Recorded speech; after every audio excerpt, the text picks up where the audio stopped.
السلام عليكم ورحمة الله وبركاته. إن الحمد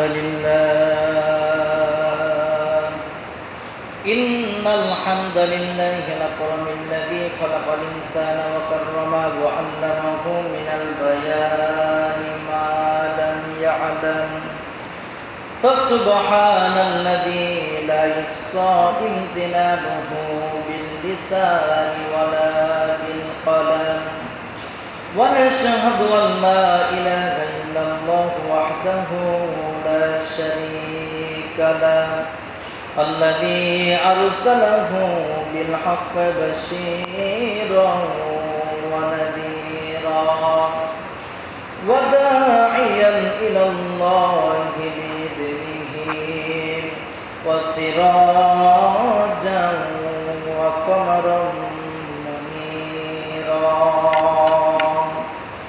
فقد قال الله تعالى في كلامه المجيد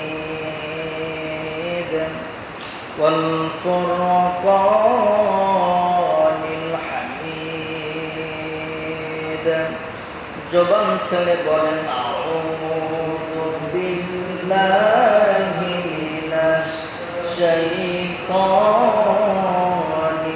রাজীম বিসমিল্লাহির রাহমানির রাহিম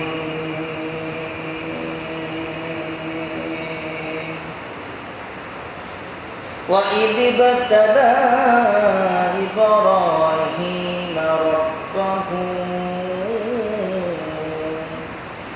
إبراهيم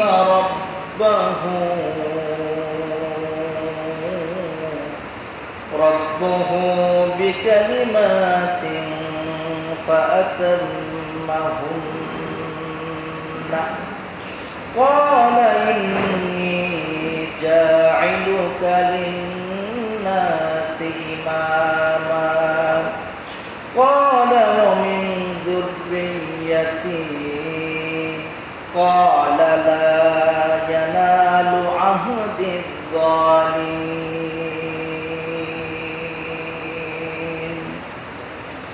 صدق الله المولانا العظيم وصدق رسوله النبي الكريم فقد قال الله تعالى إن الله وملائكته يصلون على النبي يا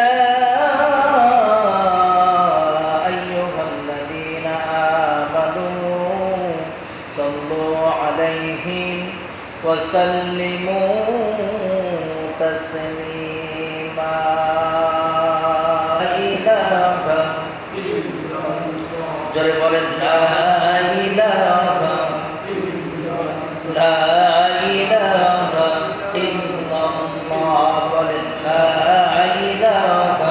إلا الله لا إله إلا الله سبحان الله والحمد لله لا إله إلا الله لا إله إلا الله لا إله إلا الله سبحان الله والحمد لله لا إله إلا الله لا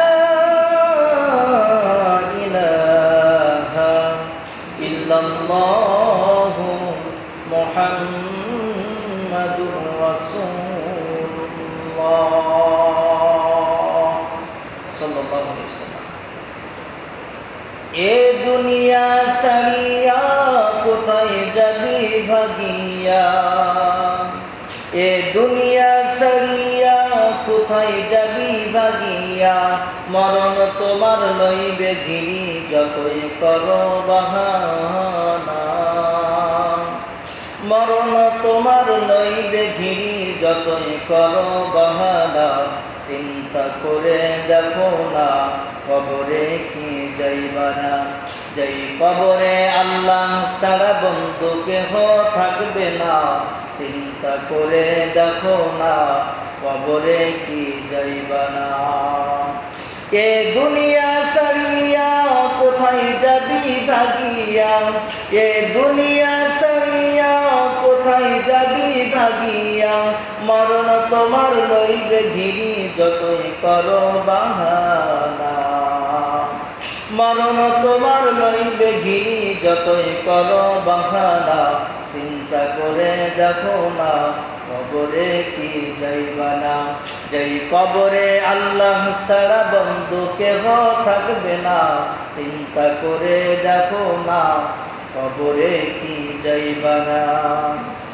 আজান কানে শুনিয়া কেমনে থাকো ঘুমাইয়া, বলেন আজান কানে শুনিয়া কেমনে থাকো বসিয়া, নামাজের লাগিয়া কি তোর একটু মায়া লাগে না, নামাজের লাগিয়া কি তোর একটু মায়া লাগে না, চিন্তা করে দেখো না কবরে কি যাইবা না। যেই কবরে আল্লাহ ছাড়া বন্ধু কেহ রবে না, যেই কবরে আল্লাহ ছাড়া বন্ধু কেহ থাকবে না, চিন্তা করে দেখো না কবরে কি যাইবা না। কবর শেষের ঠিকানা শুধুই মাটির বিছানা, বলেন কবর শেষের ঠিকানা শুধুই মাটির বিছানা, চিন্তা করে দেখো না কবরে কি যাইবা না। যেই কবরে আল্লাহ ছাড়া বন্ধু কেহ মিলবে না, যেই কবরে আল্লাহ ছাড়া বন্ধু কেহ থাকবে না, চিন্তা করে দেখো না কবরে কি যাইবা না। বলুন আল্লাহুম্মা আমিন। আলহামদুলিল্লাহ। একটি সপ্তাহ পর কামারের ঘরে আল মসজিদু কাল বাইতুল্লাহ, মসজিদের ভিতরে আপনাকে আমাকে আসার জন্য যে মহান মালিক তৌফিক ইনায়েত করেছেন, তৌফিক দিয়েছেন, সে মহান মালিকের দরবারে শুকরে গুজার করে বলেন আলহামদুলিল্লাহ।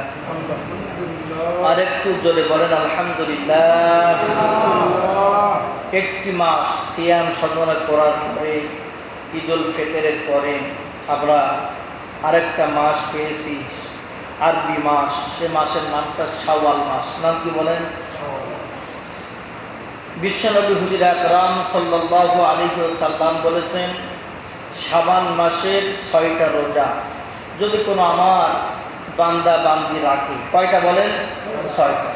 শাবান মাস সিত্তাতুম মিন শাওয়াল, শাবান মাসের 6টা রোজা যদি আমার কোনো উম্মতি রাখে, এই 6টা রোজা রাখার কারণে সারা বছর রোজা রাখার সওয়াব তার আমলনামায় আল্লাহ দান করে দিবেন। বলেন সুবহানাল্লাহ। এই জন্য আমরা চেষ্টা করব, শাবান মাস অনেক বরকতের মাস, শাওয়াল মাস অনেক বরকতের মাস, এই শাওয়াল মাসে আমরা যেন 6টা রোজা রাখতে পারি, সে তৌফিক আল্লাহ দান করুক। আমরা বলি আল্লাহুম্মা আমিন। সম্মানিত ভাইরা বাবাজিরা আমার, ঈদুল ফিতর এবং ঈদুল আজহার মাঝখানে 2.5 মাস, প্রায় কয় মাস? 2.5 মাস। আমরা ঈদুল ফিতর শেষ করেছি, আমরা সামনে আরও একটা ঈদ আছে, ঈদের নাম কি? ঈদুল আজহা, কুরবানির ঈদ। আমরা সবাই জানি কুরবানির ঈদ বলে করেছি, ঠিক না? সেই কুরবানি একজন নবীকে কেন্দ্র করে আল্লাহ পাক বিশাল ঘটনা করেছেন। সেই ঘটনা আমি আস্তে আস্তে বর্ণনা করব ইনশাআল্লাহ। আল্লাহ পাক সূরাতুল বাকারার 124 নম্বর আয়াত, কত নম্বর বলেন? 124 নম্বর আয়াতে নবীকে আল্লাহ পাক ডেকে একটা সুসংবাদ দিয়েছেন, নবী আপনি স্মরণ করেন ওই সময়ের কথা, যে সময় আমার একজন খলিল ছিল, আমার একজন বন্ধু ছিল, নাম কি বলেন? ইব্রাহিম আলাইহিস সালাতু ওয়াস সালাম। আল্লাহ পাক আয়াতখানা নবীর উপরে নাযিল করে দিয়ে নবীকে বলছেন, নবী আপনি স্মরণ করেন ওই সময়ের কথা, যে সময় আপনি ছিলেন না, কিন্তু আমার একজন নবী দুনিয়াতে ছিল। সে নবীর নাম কি বলেন? ইব্রাহিম খলিলুল্লাহ, আল্লাহর বন্ধু তিনি ছিলেন। তিনি 110 বছর জীবিত ছিলেন, প্রায় 110 বছর তিনি দুনিয়া ছিলেন। তানার যত সমস্যা, যত কথা কত, যত কিছু তিনি শুরু থেকে শেষ পর্যন্ত যা করেছেন সব কিছু শুরু থেকে শেষ পর্যন্ত প্রায় 80 বার আল্লাহ পাক এই নবীর নাম ধরে কোরআনে ডাক দিয়েছেন। কয়বার বলেন? 80 বার। সেই নবীর নামটা কি বলেন? ইব্রাহিম খলিলুল্লাহ, আল্লাহর একজন জলিল কদর একজন নবী। সুবহানাল্লাহ। এই নবীকে কেন্দ্র করে কুরবানির মতো বিশাল একটা ঘটনা তিনি আল্লাহ পাক ঘটিয়েছেন। এই নবীকে স্মরণ করে আল্লাহ পাক আমার প্রিয় নবী মুহাম্মদ রাসূলুল্লাহ সাল্লাল্লাহু আলাইহি ওয়াসাল্লামকে বলছেন, নবী স্মরণ করেন ওই সময় কথা। আল্লাহ পাক বলছেন, নবী জিবরাইলের মারফতে আমার নবীর উপরে সূরা বাকারার 124 নম্বর আয়াতটা নাযিল করে দিয়ে আল্লাহ পাক সুসংবাদ দান করেছেন। আল্লাহ পাক বলছেন, وَإِذِ ابْتَلَى إِبْرَاهِيمَ رَبُّهُ بِكَلِمَاتٍ فَأَتَمَّهُنَّ قَالَ إِنِّي جَاعِلُكَ لِلنَّاسِ إِمَامًا قَالَ وَمِنْ ذُرِّيَّتِي قَالَ لَا يَنَالُ عَهْدِ الظَّالِمِينَ।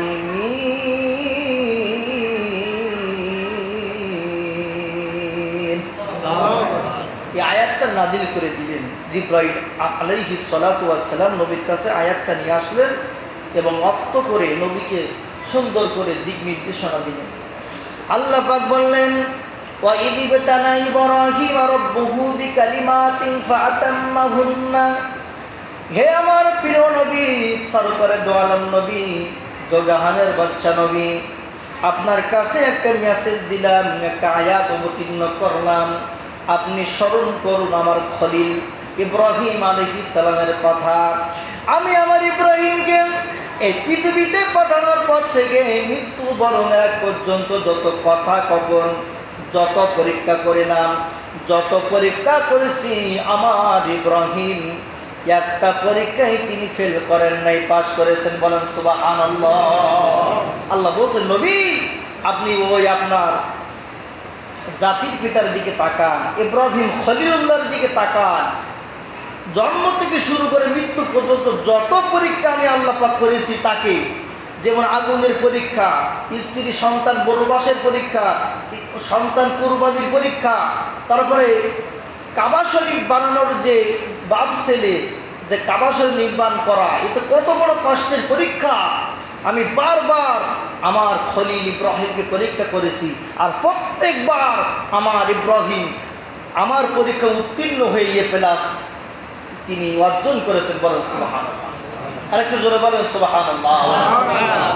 আল্লাহ পাক এই জন্য বলছেন, রব্বুহু বিকালিমাতিন ফাআতাম্মাহুন্না। হে নবী, আপনার আগে একজন নবী ছিলেন, নবীর নাম ইব্রাহিম, আমার বন্ধু ইব্রাহিম।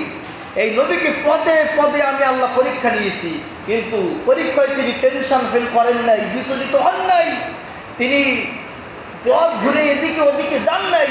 তিনি সর্বদা চেষ্টা করে আমার সকল প্রশ্ন, সকল পরীক্ষার উত্তীর্ণ হয়ে তিনি আমাকে সন্তুষ্ট করেছেন। বলেন আল্লাহু আকবার। সর্বপ্রথম যে পরীক্ষা আল্লাহ পাক করলেন, সে পরীক্ষা হলো আগুনের পরীক্ষা। নাম কি বলেন? আগুন কি সহজ না কঠিন? বলেন বলেন। পানি, আগুন, পানি, এই পরীক্ষা কোনো কঠিন না সহজ? কঠিন পরীক্ষা। ইসলামের দাওয়াত দিতে গিয়ে নমরুদ বললেন, ইব্রাহিম ইমান ছাড়ো নাই, আগুনে পড়াবো। কে বলছেন? নমরুদ বলছে, ইমান ছাড়ো নাই কি আগুনে পড়াবো। কিন্তু আগুনের মালিক কে? নারুল্লাহিল মুকাদ্দাস। আগুনের মালিক একমাত্র তিনি, মহান আল্লাহ তাআলা। বলেন সুবহানাল্লাহ। তিনি, আমরা এই বিস্তারিত পরে বলবো। এই আগুনের পরীক্ষায় তিনি পাশ করলেন, তারপরে ছেলে কুরবানি পরীক্ষায় পাশ করলেন, স্ত্রী বনবাসে দিলেন, এ পরীক্ষায় তিনি পাশ করে। এইভাবে 5টা বড় বড় পরীক্ষায় তিনি উত্তীর্ণ হওয়ার পরে আল্লাহ পাক পৃথিবীর মধ্যে এই নবী ইব্রাহিম আলাইহিস সালাম থেকে সুসংবাদ দিয়েছেন। সুসংবাদটা কি? আল্লাহ পাক বলছেন, ক্বালা ইন্নী জাইলুকা লিন-নাসি ইমামা। এই পরীক্ষাগুলো তিনি পাশ করেছেন, আমি আল্লাহ খুশি হয়েছি। খুশি হওয়ার কারণে আমার ইব্রাহিমকে এমন একটা পুরস্কার আমি আল্লাহ দান করেছি, পৃথিবীর সকল মানুষের জন্য আমার খলিল ইব্রাহিমকে আমি আল্লাহ নেতা করে বানিয়েছি। বলেন সুবহানাল্লাহ। যত যাইতা আদম আলাইহিস সালাম থেকে শুরু করে কিয়ামত পর্যন্ত যত মানুষ আসবে দুনিয়ায়, আমার ইব্রাহিমকে আমি সকল মানুষের জন্য নেতা করে দুনিয়াতে আগমন করেছিলাম। বলেন সুবহানাল্লাহ। এখন বলেন, নেতা কি সহজে হওয়া যায়? বলেন বলেন। একজন মেম্বার, একজন চেয়ারম্যান, একজন এমপি হঠাৎ করে ঘুমিয়ে আসে সকালে, কি সে এমপি হতে পারে? তাকে কষ্ট করতে হয় না? তাকে প্রতিযোগিতা করতে হয় না? বলেন। এই ইব্রাহিম তিনি নেতা হয়েছেন হাড় ভাঙা পরিশ্রম করে, আগুন পাড়ি দিয়ে, সন্তান কুরবানি দিয়ে, যত বিধিবিধান আছে সকল বিধিবিধান পালন করে তিনি আল্লাহ সন্তুষ্ট অর্জন করার কারণে আল্লাহ পাক পৃথিবীর সমস্ত মানুষের জন্য নেতা করে তাকে আল্লাহ পাক মনোনীত করেছেন। বলে আল্লাহ। শুধু নেতা নয়, আল্লাহ পাক বলছেন ওয়াজাহিদু ফিল্লাহি হাক্কা জিহাদিহি হুয়া ইজতাবাকুম ওয়া মা জাআলা আলাইকুম ফিদ-দীনি মিন হারাজ মিল্লাতা আবিকুম ইব্রাহিম হুয়া সাম্মাকুমুল মুসলিমিন। বলেন আল্লাহ। আল্লাহ পাক বললেন শুধু নেতা না, শুধু ইমাম নয়, পৃথিবীর সমস্ত মুসলমানদের জন্য, পৃথিবীর সমস্ত মিল্লাতের জন্য আমি আমার ইব্রাহিমকে জাতির পিতা হিসাবে সাব্যস্ত করেছি। বলেন সুবহানাল্লাহ। বলে আল্লাহ পাক বলছেন শুধু ইমাম নয়, গোটা পৃথিবীর মধ্যে যারা মুসলমান দাবি করে তাদের লিডার বানালাম। সুবহানাল্লাহ। এবং যত মিল্লাত হবে, যত গোষ্ঠী হবে, যত জনপদ হবে, সব জনপদের একজন পিতা থাকবে, সে পিতার নাম হলো ইব্রাহিম আলাইহিস সালাম। বলেন আল্লাহু আকবার। তিনি কত না কষ্ট করেছেন। তিনি যখন দুনিয়া আসলেন, তিনি দুনিয়া এসে দেখছেন বাবাও কাফের, মাও কি কাফের, বাবাও কি, বাপ যদি মুসলমান হয় ছেলেও কি মুসলমান হয় না? বলেন। কিন্তু যে আগা আর মাতা, যে মানে যে প্রধান যে জিনিসগুলো মা আর বাবা, এগুলো কি কাফের। তিনি এমনভাবে চিন্তাশীলের প্রগতি চালালেন যে আমি কিভাবে আমার রবকে খুঁজে পাবো। তিনি প্রথম কিছু কিছু মানুষকে দেখা গেল তারা গাছের পূজা করছে। কে পূজা? বলেন একা, ইল্লা উম্মাতা ওয়াহিদা, গোটা পৃথিবী একদিকে আর ইব্রাহিম আলাইহিস সালাম একদিকে। বলেন সুবহানাল্লাহ। একজন মানুষ, তিনি একটা উম্মাহ। আল্লাহ পাক বলছেন ইল্লা উম্মাতা ওয়াহিদা, আমার ইব্রাহিম সেই সময় একা ছিল, আর একাই হলো তিনি তো মুসলমানদের জন্য লিডার হিসাবে কাজ করেছেন। বলেন সুবহানাল্লাহ। বাবা কাফের, মা কাফের, নেতা কাফের, মানে যা আছে সবাই ওয়া মুশরিক, শুধু ইব্রাহিম আলাইহিস ইসলামের উপরে আছেন। বলেন সুবহানাল্লাহ। তা তিনি খোঁজ শুরু করলেন, তিনি বিচক্ষণ শুরু করলেন যে কোথায় গেলে আমি আমার রবকে পাই, কোথায় গেলে আমি আমার আল্লাহকে পেয়ে যাই। এই তিনি তালাশ করছেন। প্রথমে গাছের কাছে গেলেন, দেখছেন কিছু মানুষেরা গাছের পূজা করে। কি পূজা? তিনি ভাবলেন হয়তো গাছ হয়তো আমাদের আল্লাহ অথবা ভগবান হবেন, তিনি আমাদের সৃষ্টিকর্তা হবেন। গাছের কাছে গেলেন, গিয়ে দেখলেন গাছের পূজা করার পরে মানে যারা এত সময় পূজা করলো, তারা যখন রান্না করার জন্য কাঠের প্রয়োজন, তখন ওই কাঠ কেটে কি বলছেন তারা রান্নার কাজে ব্যবহার করছে। ইব্রাহিম ইনতালা, তিনি তার চিন্তা প্রগতি বাড়িয়ে দিলেন যে এত সময় তাকে মানে প্রভু মানছে, গাছেরকে বলছে তুমি আমার ভগবান, তুমি আমার নেতা, তুমি আমার সৃষ্টিকর্তা। এখন এত সময় পুজো করার পরে, এত সময় মানে অনুসরণ করার পরে যখন নাকরির প্রয়োজন, তখন কি বলছে গাছ কেটে কি বানায়? কাঠ বানায়। ইব্রাহিম তিনি চিন্তা করলেন যে খোদা হবে তাকে তো কাটা যায় না, কাটা যায়? বলে তখন একই খোদা, যখন সেবা করা দরকার তখন সেবা করে, আর যখন কাঠের প্রয়োজন হয় তখন গাছ কেটে চুলার ভিতরে দিয়ে আগুন ধরে তারা খাবার রান্না করে খায়। না না, এটা মানা যায় না। যে জিনিস সেবা করার পরে কেটে ফেলা হয়, সে গাছ কোনোদিন ভগবান হতে পারে না। কি ঠিক কিনা বলেন? এবার তিনি গেলেন আগুনের কাছে। কিছু মানুষকে দেখা গেল তারা আগুনের পূজায় লিপ্ত। কুলনা ইয়া নারু কুনি বারদান ওয়া সালামান আলা ইব্রাহিম। তিনি গেলেন আগুনের কাছে, গিয়ে দেখলেন কিছু কিছু মানুষ আগুনের পূজা করে। আগুনকে বলে নম নম, মানে যারা বা দিস্তা পড়ে বা গীতা পড়ে, হতার বিনিন্দ মহা সবান্ধরি, এইভাবে তারা বারবার আগুনকে সামনে নিয়ে তারা পূজা করে, তাদের আল্লাহকে ডাকে। তিনি ভাবলেন হয়তো আগুন হয়তো আমার মালিক হবে, হয়তো বা আগুন আমার সৃষ্টিকর্তা হবে। তিনি দেখলেন মানুষগুলো যখন আগুনের পূজা করার পরে আগুনের ভিতরে যখন পানি দিলেন, আগুন আছে বলে, আগুনের যখন অনুসরণ করার পরে মানুষেরা আগুন বন্ধ করার জন্য পানি যখন দিল, ইব্রাহিম আলাইহিস সালাম চিন্তা করলেন, এত সময় আগুন জ্বলছিল, মনে করছিল এটা কি বলেন খোদা হবে, এটা আল্লাহ তাআলা হবে।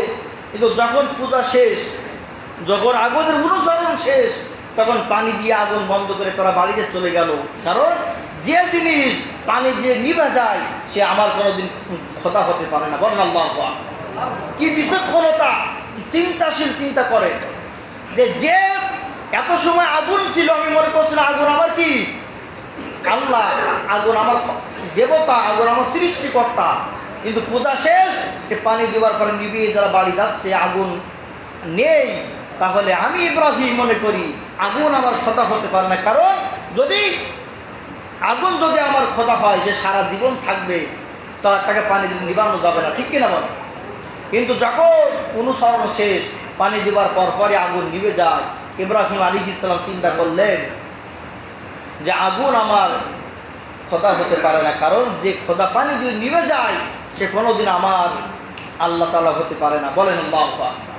এবার তিনি রাতের বেলা, রাত পূর্ণিমার চাঁদ ওঠে না বলেন, পূর্ণিমার চাঁদের রাত্রে তিনি আল্লাহকে তালাশ করছেন যে আল্লাহকে পাওয়া যায় কিনা। তিনি বললেন ফালাম্মা জান্না আলাইহিল লাইলু রাআ কাওকাবা ক্বালা হাযা রাব্বি ফালাম্মা আফালা ক্বালা লা উহিব্বুল আফিলিন। তিনি দেখলেন আকাশে তারা আছে না, তারা আছে না নেই, কোটি কোটি তারা তিনি দেখতে পেলেন। দেখার পরে তিনি ভাবলেন এই তারকা আমার আল্লাহ হতে পারে, এই তারকা তো নেবে না, তারকা তো আকাশে জ্বলন্ত অবস্থায় আছে, তাহলে এই তারা হলো আমার দেবতা, আমার আল্লাহ। বলুন সুবহানাল্লাহ। কিন্তু কিছুক্ষণ পরে দেখা গেল এই তারাগুলো আর নেই। সুবহানাল্লাহ বলেন। এবার তিনি ভাবলেন যে তারাগুলো এত সময় মনে করছিল আমার আল্লাহ, আমার সৃষ্টিকর্তা হবে, কিন্তু এখন তো তারাগুলো আর দেখা যায় না, তাহলে তারাগুলো আমার খোদা হতে পারে না। সুবহানাল্লাহ বলেন। তারপরে তিনি দেখলেন তারাগুলো নিবানোর পরই আকাশে নতুন একটা চাঁদ উদিত হয়েছে। বলেন সুবহানাল্লাহ।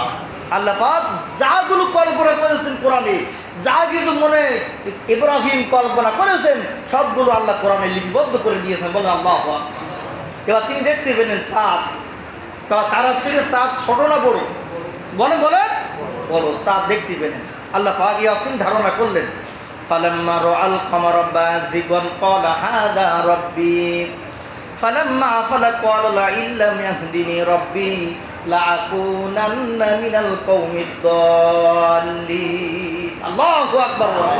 তিনি যখন চাঁদ দেখতে পেলেন, চাঁদ দেখার সঙ্গে সঙ্গে তিনি মনে করলেন না, আগে তারা ছিল, তারা আমার খোদা হতে পারে না, এ তারা থেকে যখন চাঁদ অনেক বড়, আমি আশা করি এই চাঁদ আমার সৃষ্টিকর্তা হবে। বলেন সুবহানাল্লাহ। কিন্তু কিছুক্ষণ পরে রাত যখন অর্ধেক শেষ হয়ে যায়, তখন কি চাঁদ থাকে? বলেন চাঁদ এত সময় তিনি মনে করেন চাঁদ আমার খোদা হবে, চাঁদ আমার আল্লাহ হবে, কিন্তু কিছুক্ষণ পরে চাঁদও কি নেই। এখন তিনি আবার ভাবছেন এত সময় যাকে আমি খোদা বলে মানলাম, কিছুক্ষণ পরে সে এখন উদাও হয়ে গেছে। যে জিনিসটা থাকে না, কিছুক্ষণ থাকে, কিছুক্ষণ পরে আবার চলে যায়, সে কোনোদিন আমার আল্লাহ এবং সৃষ্টিকর্তা হতে পারে না। বলেন আল্লাহু আকবার। দেখেন কি চিন্তাশীল, কি মানে বেরেন খাটায়। আর আমরা তো যে যা বলে সে যা বিশ্বাস করে বসে থাকি, যে যা করে একটা বিড়ি দিলে আমি তার ভক্ত হয়ে যাই না। ভাববেন এই একজন একটা বিড়ি গেছে, কোন কারণে, তার কি সত্য, আমি সেইটা দেখতে চাই। আমি কি বলেন, যে যা দেবে আর আপনি তা বিশ্বাস করবেন না। আপনি ভাববেন আল্লাহ পাক আপনার বিবেক দিয়েছেন, দেন কি দেন নেই বলেন, একটা বিবেক আছে, একটা মানুষত্ব আছে, যে একজনের পিছনে যে আমি ঘোরি, আখিরাত লাভের আশায় যে আমাকে নিয়ে ঘোরাই, না আখেরাত ধ্বংস করার জন্য সে আমাকে নিয়ে ঘোরায়, একটু ভাববেন, একটু চিন্তাশীল হবে, নাই কিন্তু আপনার জীবন বরবাদ হয়ে যাবে। ইব্রাহিম আলাইহিস সালাম দেখেন, চাঁদ যখনই দেখতে পেলেন না তখনই তিনি ভাবলেন, না, যে জিনিসটা আমাকে দেখা দিয়ে আবার চলে যায় সে কোনোদিন আমার প্রভু হতে পারে না, ঠিক কিনা বলেন? এবার তিনি রাত শেষ হয়ে সকাল বেলায় পূর্ব আকাশে কি ওঠে, বলেন বলেন, সূর্যটাকে চাঁদের দিকে ছোট না বড়? এবার তিনি আবার ভাবছেন, সুবহানাল্লাহ বলেন। ফালাম্মা রাআশ শামসা ফালাম্মা রাআশ শামসা বাযিগাতান ক্বালা হাদা রাব্বি হাদা আকবার। রাতের যে চাঁদ তিনি দেখছিলেন, চাঁদের চেয়ে সূর্য ছোট না বড়? বলেন বলেন। এই সূর্য দেখার পরে তিনি ভাবলেন, অথচ তারা আমার প্রভু হতে পারে না, তারা কিন্তু এখন আর নেই, চাঁদও এখন আর নেই। এখন যখন চাঁদের চেয়ে তারার থেকে সূর্য যখন বড় হয়ে গেছে, আমার মনে হয় এই সূর্য আমার প্রতিপালক হবে। বলেন সুবহানাল্লাহ, হাযা আকবার। কারণ চাঁদের থেকে সূর্য সর্বনা বড়, বলেন বড়। এই যে তিনি মনে করলেন, সূর্য যখন এত চমৎকার পূর্ব আকাশে উদিত হয়েছে, আমি মনে মনে ভাবলাম এই সূর্য হলো আমার রব, সুবহানাল্লাহ। কিন্তু যখন মাগরিবের সময় হলো তখন সূর্য কি থাকে না, চলে যায়? বলে বলে যখন পশ্চিম আকাশে সূর্য যখন ডুবে গেল তখন তিনি আরো টেনশন ফিল করলেন, আল্লাহ, এত সময় যাদেরকে নিয়ে ভাবলাম, চিন্তা ভাবনা করলাম, তারা তো আমার থেকে কি চলে গেছে, আমি আল্লাহ তালাশ করবো কোথায়, আল্লাহ পাবো কোথায়? এবার তিনি আয়াত পড়েছেন একটা, কি সুন্দর আয়াত, বলেন, ইন্নী ওয়াজ্জাহতু ওয়াজহিয়া লিল্লাযী ফাতারাস সামাওয়াতি ওয়াল আরদ। বলেন বলেন বলেন, ইন্নী ওয়াজ্জাহতু ওয়াজহিয়া লিল্লাযী ফাতারাস সামাওয়াতি ওয়াল আরদ হানিফাও ওয়া মা আনা মিনাল মুশরিকিন। আল্লাহু আকবার। আমরা তো এটা মনে করি জায় নামাজের দোয়া, না না, এটা হলো কোরআনের একটা আয়াত।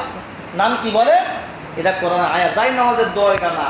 আমরা যখন নামাজে আসবো, নামাজে যখন দাঁড়াবো, নিয়াত করব, নিয়াত করার পরপরই আমার প্রথম কাজ হবে তাকবীর। কি হবে বলেন? সেই সময় ইন্নী ওয়াজ্জাহতু পড়ার দরকার নেই, ওই সময় কি তাকবীরে তাহরিমা বলে আপনি নামাজ দাঁড়িয়ে যাবেন। তারপরে সানার পরে এইটা পড়ার, মানে এইটা পড়ার কথা বলেছেন অনেক মুফাসসিরে কেরাম। কিন্তু ইন্নী ওয়াজ্জাহতু এটা যায় নামাজের দোয়া না আল্লাহর কোরআন আয়াত? বলেন বলেন বলেন। এতদিন আমরা যা বুঝেছি আমরা তাই কিন্তু মানেছি। হ্যাঁ, দোয়া না, এটা কি? এটা কোরআনের একটা আয়াত, সুবহানাল্লাহ বলেন। ইন্নী ওয়াজ্জাহতু ওয়াজহিয়া লিল্লাযী ফাতারাস সামাওয়াতি ওয়াল আরদ হানিফা ওয়া মা আনা মিনাল মুশরিকিন। তিনি তার মুখটাকে উপরে করে দিলেন, তার নজরটা, মুখটা আসমানের দিকে দিয়ে তিনি বললেন, ইন্নী ওয়াজ্জাহতু ওয়াজহিয়া লিল্লাযী ফাতারাস সামাওয়াতি ওয়াল আরদ হানিফা। আমি সব কিছু তালাক দিয়ে দিলাম, সব কিছু বাতিল করে দিয়ে, যিনি আসমানের মালিক, যিনি জমিনের মালিক, তার দিকে আমার এই মুখকে আমি রুজু করে দিলাম। বলেন সুবহানাল্লাহ। এবং আল্লাহকে বলছে, আল্লাহ, ওমা আনা মিনাল মুশরিকিন, আমি কিন্তু মুশরিকদের অন্তর্ভুক্ত নই। আমার বাপ কাফের, আমার মা কাফের, আমার নেতা কাফের, এই যে ইয়ামান দেশ সমস্ত কিন্তু শিরকে লিপ্ত। আল্লাহ, আমি ইব্রাহিম, আমি কিন্তু তোমাকে ভালোবাসি। বলেন আল্লাহু আকবার। তিনি আল্লাহকে বলছেন, আল্লাহ, ওয়া মা আনা মিনাল মুশরিকিন, সব মুশরিক হতে পারে, আল্লাহ আমি কিন্তু মুশরিক নই, আমি কিন্তু আপনাকেই ভালোবাসি। বলেন সুবহানাল্লাহ। ইন্নী ওয়াজ্জাহতু ওয়াজহিয়া লিল্লাযী ফাতারাস সামাওয়াতি ওয়াল আরদ হানিফা ওয়া মা আনা মিনাল মুশরিকিন। আল্লাহ, আমি জানি চাঁদ আমার খোদা হতে পারে না, তারকা আমার খোদা হতে পারে না, গাছ আমার খোদা হতে পারে না, আগুন আমার দেবতা হতে পারে না, তারপরে সূর্য, চাঁদ, এগুলো আমি সব বাতিল করে দিয়ে আমার এই মুখ আপনার উপরে রুজু করে আসমান এবং জমিনের যিনি মালিক, সে মালিকের নামে আমি আমার মুখ তুললাম। বলেন সুবহানাল্লাহ। এবং আমি স্বীকৃতি দিলাম, ওমা আনা মিনাল মুশরিকিন, আল্লাহ আমি কিন্তু মুশরিকদের অন্তর্ভুক্ত নই, আমি কিন্তু মুসলমান। সুবহানাল্লাহ। তাহলে মুসলমান যে প্রথম নামকরণ করেছেন তার নাম কি বলেন? ইব্রাহিম আলাইহিস সালাম। তিনি হলো আমাদের লিডার, তিনি হলো আমাদের ইমাম। সুবহানাল্লাহ।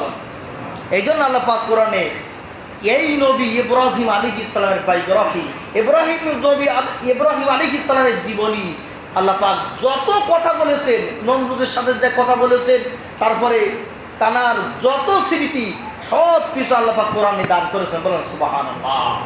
একদিন ইব্রাহিম আলাইহিস সালাম আল্লাহকে প্রশ্ন করলেন, ওয়াইদ ক্বালা ইব্রাহিম রাব্বি আরিনি কাইফা তুহয়িল মাউতা। সুবহানাল্লাহ। আল্লাহ, আমি তো জানি তুমি মৃত্যুকে জীবিত করার ক্ষমতা তোমার আছে, তাহলে আমি ইব্রাহিম একটু দেখতে চাই যে একজন মানুষ মারা গেলে তুমি কিভাবে জীবিত করো। কে বলছেন বলেন? আল্লাহ পাক সূরা বাকারার 260 নম্বর আয়াতে তিনি এই আয়াতটা আল্লাহ নাযিল করেছেন। ওয়াইদ ক্বালা ইব্রাহিম রাব্বি আরিনি কাইফা তুহয়িল মাউতা। আল্লাহ, তুমি মৃত্যুকে কিভাবে জীবিত করো আমি দেখতে চাই। কে বলছেন? ইব্রাহিম প্রশ্ন করে ফেলেন, আল্লাহ, আপনি যে মানুষকে মৃত্যু করবেন আবার জীবিত করবেন আমি একটু দেখতে চাই। আল্লাহ পাক বললেন, আওয়ালাম তুমিন, তা তুমি কি বিশ্বাস করো না আমি মৃত মানুষকে জীবিত করতে পারি? তুমি কি বিশ্বাস করো না ইব্রাহিম? তুমি তো মুমিন, তুমি তো ইমানদার, তুমি তো মুসলমান, তুমি বিশ্বাস করো না? ইব্রাহিম বললেন, ক্বালা বালা, হ্যাঁ অবশ্যই আমি ইব্রাহিম বিশ্বাস করি, কিন্তু ওয়ালাকিন লিয়াতমাইন্না কলবি, যদি দেখতে পেতাম অন্তর প্রশান্তি হয়ে যেত। বলেন সুবহানাল্লাহ। আমি জানি আল্লাহ তুমি মারারও ক্ষমতা রাখো, বাঁচারও ক্ষমতা রাখো, কিন্তু দেখতে পেলে ভালো লাগতো। সুবহানাল্লাহ। অন্তর প্রশান্তি হতো। আল্লাহ পাক বললেন, ক্বালা খুযহা আরবাতু মিনাত তায়র, চারটা পাখিকে জবাই করো, জবাই করে ওর মাংসগুলো মিক্স করো, মিক্স করার পরে একটা পাহাড়ে দিয়ে আসো। এই যে পাখিগুলো তুমি জবাই করলে এবার ওই পাহাড়ে দেবার পরে তুমি আবার তোমার জায়গায় এসে ডাক দিবে, যা যে পাখিগুলো জবাই করেছো ওই পাখিগুলো নাম ধরে ডাকবে, দেখবা আল্লাহর নামে তারা তোমার কাছে আবার চলে আসবে। বলেন সুবহানাল্লাহ। তিনি ডাকলেন, সুম্মা জাআলা আলা কুল্লি জাবালি ইয়াতিহুন্না দুজহান সুম্মা দুহুন্না ইয়াতিনাকা সায়া। পাহাড়ে রেখে আসার পরে তিনি যখন অনেক দূর থেকে যখন ডাকলেন, যে পাখিগুলো পাখিগুলো গোস্ত সুন্দর করে মিক্স করে পাহাড়ে রেখে আসা হলো, এবং এবার নিচে এসে পাখিগুলোর নাম যখনই ডাক দিয়েছেন আল্লাহ পাক বলছেন, দুজহাম সুম্মা দুহুন্না ইয়াতিনাকা সায়া। আমি ইব্রাহিম দেখতে পেলাম আল্লাহর নামে ওই পাখিগুলো নাম ধরে টাকা মাত্র সমস্ত পাখিগুলো জীবন্ত হয়ে আমি ইব্রাহিমের কাছে চলে এসেছে। বলেন আল্লাহু আকবার। তাহলে বাসার মালিক কে? মরারও মালিক কে? বলেন আল্লাহ। এই জন্য এই নবী ইব্রাহিম আলাইহিস সালাম যত আবদার করেছেন আল্লাহর কাছে, সকল আবদার আল্লাহ পরিপূর্ণ করেছেন। শুধু পরিপূর্ণ না, এই কোরআনে আল্লাহ লিপিবদ্ধ করে দিয়েছেন। বলেন সুবহানাল্লাহ। এই জন্য আমরা সামনে যে কুরবানির ঈদ, ঈদুল আযহা, এই নবীকে কেন্দ্র করে কিন্তু কুরবানির ঈদ, কুরবানি আমরা বিস্তারিত ঘটনা আস্তে আস্তে যে জুমাগুলো আমাদের সামনে থাকবে, আমরা এই ইব্রাহিম আলাইহিস সালাম বায়োগ্রাফি থেকে, জীবনী থেকে আমরা সব কিছু ক্লিয়ার হতে পারবো। বলেন ইনশাআল্লাহ। বলেন ইনশাআল্লাহ।